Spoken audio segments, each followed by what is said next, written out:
Assalamualaikum warahmatullahi wabarakatuh, sahabat kalian yang dirahmati Allah. Kita masuk ke satu pembahasan yang cukup menarik kaitan dengan Partai Persatuan Pembangunan, ya P3, yang mana menurut Republika Jogja bahwa pilih dukung Anies jadi capres, ketua GPK Jateng dipecat. Nah, inilah Indonesia ya.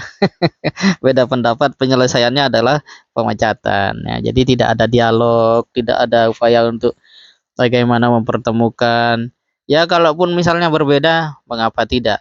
Tetapi ya itulah sebuah kehidupan politik di Indonesia yang cenderung selalu harus yang paling kuat harus menang. Dan kalau kita baca di dalam buku Rasional Tanpa Menjadi Liberal, salah satu artikel yang ditulis oleh Adian Husaini adalah bahwa politik hari ini cenderung akan dipisahkan dari moral. Jadi sepertinya ini ya adalah bagian daripada praktek-praktek politik yang tidak lagi melihat aspek-aspek seperti itu. Nanti kalau biasa yang muncul ke media, ya ini sudah tidak sesuai lagi dengan keputusan pusat dan seterusnya.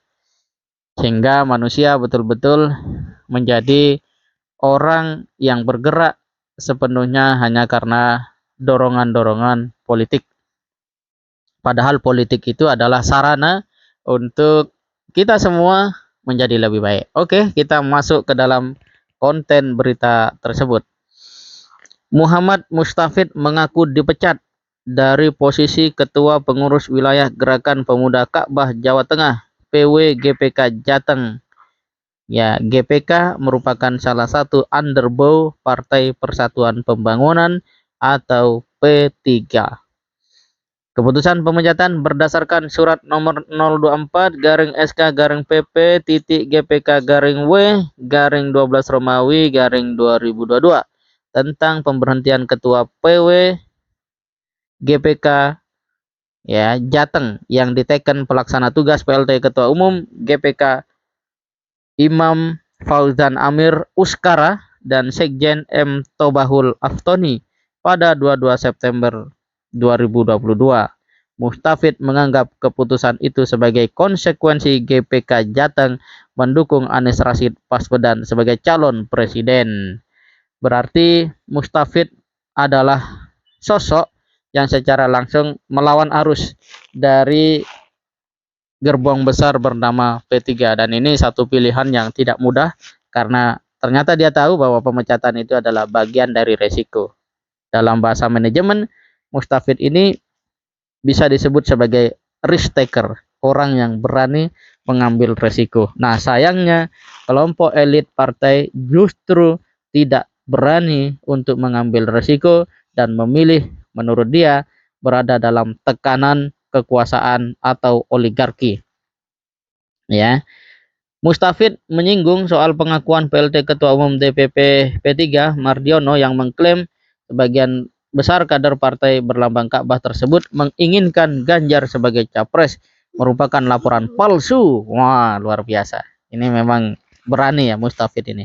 Hal itu karena banyak lembaga survei termasuk survei internal yang hasilnya di atas 60% menginginkan Anies didukung kader P3. Ya, Mustafid kemudian mengatakan kader GPK maupun P3 banyak yang berpandangan elit P3 sekarang malah menjadi budak oligarki. Padahal kadernya berjuang keras melawan oligarki yang menguasai negeri ini untuk kepentingan pribadi.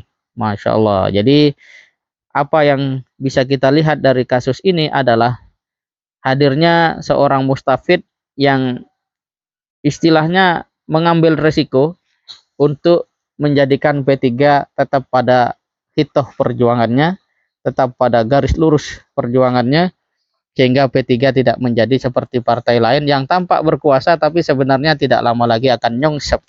Ya, nyongsep karena memang rakyat ngelihat ini tidak ada guna partai seperti ini. Nah, gitu kan. Nah, tetapi sayang ya pikiran-pikiran Mustafid itu tidak bisa ditangkap oleh elit P3 itu sendiri.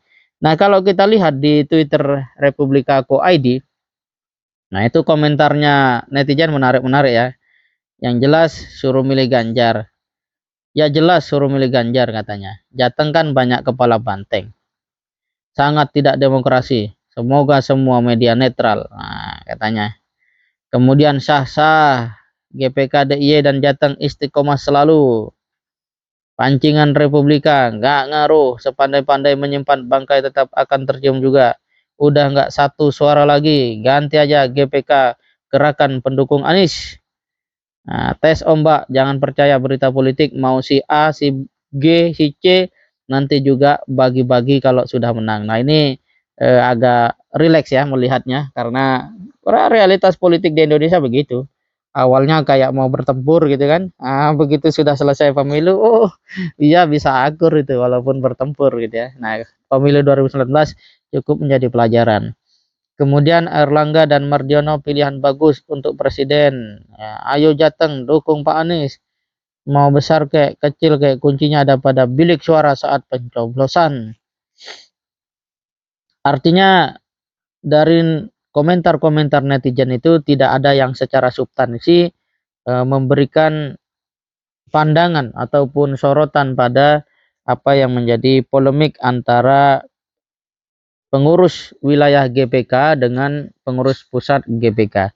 Namun dari kasus ini kita bisa mengambil sebuah pelajaran bahwa ketika perbedaan pendapat, apalagi sampai pada sebuah tindakan dalam sebuah kepengurusan organisasi, dalam hal ini adalah underbow partai politik, sikap langsung melakukan upaya pemecatan, karena di sini kita tidak lihat bahwa mereka kemudian ada dialog begitu ya, dan seterusnya adalah hal yang seharusnya tidak menjadi keputusan awal, ataupun kalau mau diambil itu setelah melalui proses-proses dialog dan seterusnya.